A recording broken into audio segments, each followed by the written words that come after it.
Lotus Sutra, Chapter 4, Willing Acceptance.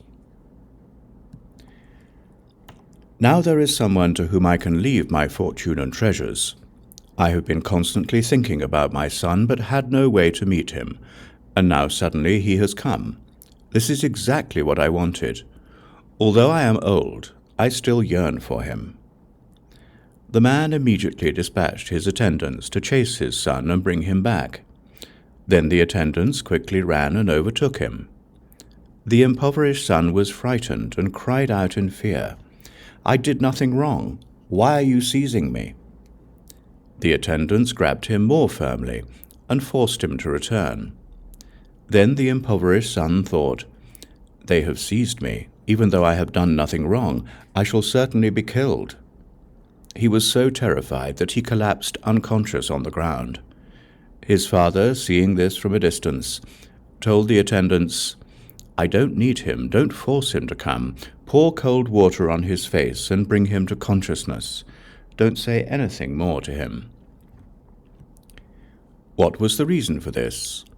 The father knew that his son was of lowly aspiration, and that his own wealth and position would cause him problems. Although the father knew without doubt that the man was his son, he used skillful means and did not say to others, "This is my son." The attendant then said to the son, "You are free to go wherever you wish." Then the impoverished son, happy because he had never felt such relief, stood up and went to a poor village to seek for food and clothing.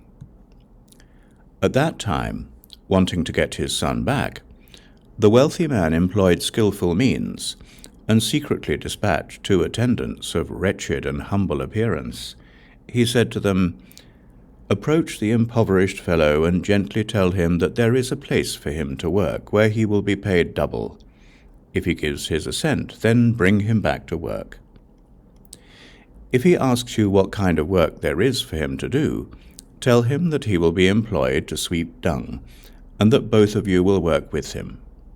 Then the 2 attendants immediately went in search of the impoverished son. When they found him, they told him this. At that time he took his pay and immediately went to work sweeping dung. The father, seeing his son, felt pity and wondered what to do. Then one day, while looking through the window, he saw his son in the distance, appearing emaciated and wretched, soiled with dung and dirt.